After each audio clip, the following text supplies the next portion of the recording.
পদ্মজা দরজা খুলতে পারছিল না, তাই ভীতু কণ্ঠে হানিফকে অনুরোধ করলো, মামা দরজাটা খুলে দাও প্লিজ। হানিফ কর্কশ গলায় ধমক দিল, কেন? আমি কি তোরে যাইতে কইছি? ধমক শুনে পদ্মজা ভয়ে কেঁপে উঠল। তার চোখ বেয়ে টপ টপ করে জল পড়তে লাগলো। হানিফ জোর করে পদ্মজাকে কোলে তুলে নেয়। পদ্মজা কাঁদছে, খুব ভয়ও পাচ্ছে, বারবার বলছে, মামা আমি বাড়ি যাব, প্লিজ মামা আমাকে যেতে দাও। হ্যালো ভিউয়ার্স, আপনারা শুনছেন ভিন্ন জগৎ 26 আমাদের আজকের আয়োজন আমি পদ্মজা পার্ট 5। সাথে আছে আমি আয়ান, এবং আগের পার্টগুলো যারা শুনেননি আমাদের চ্যানেল থেকে শুনে নিতে পারেন।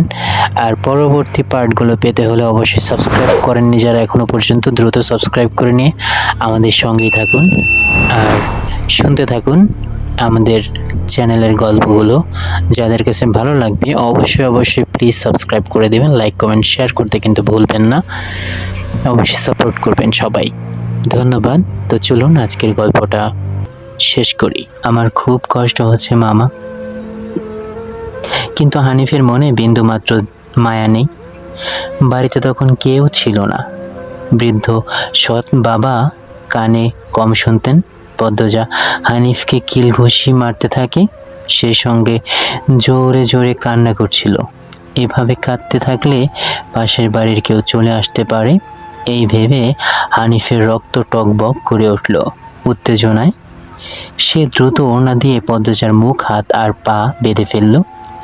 পদ্মজার দু চোখের পানি হানিফের চোখে লাগেনি, বরং সে ভীষণ আনন্দ পাচ্ছিল। এজন্য এক পৈশাচিক আনন্দ। সে একটা সিগারেট জ্বালালো। খুব আনন্দ হলে তার সিগারেট টানতে ইচ্ছে হয়। সিগারেট টানতে টানতে মাথায় এলো আরও নৃশংস ইচ্ছে।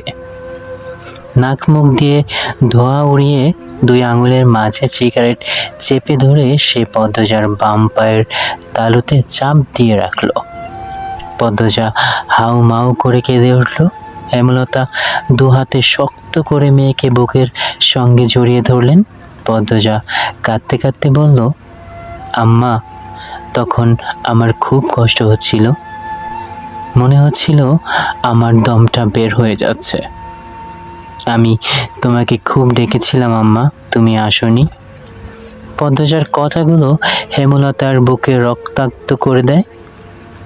এ যেন 1971 সালের পাকিস্তানি সেনাদের নৃশংসতা। নিজের চোখে তিনি সেই নিষ্ঠুরতা দেখছেন। হানিফার সেই অত্যাচারী পাকিস্তানিদের মধ্যে কোনো তফাৎ নেই। হেমলতা নির্বাক বাকরুদ্ধ হয়ে যান, শুধু অনুভব করেন তার বুকের ওপর পড়ে আদরের পদ্মজা হাউমাউ করে কাঁদছে। মেয়েটি পুরো শরীর কাঁপছে। হানিফকে ক্ষত বিক্ষত করে দিতে তার হাত নিষ্পিস করছে। সেদিন অল্পের জন্য পদ্মজা আরও ভয়াবহ ঘটনার শিকার হয়নি। বাড়ির সবাই ফিরে এসেছিল।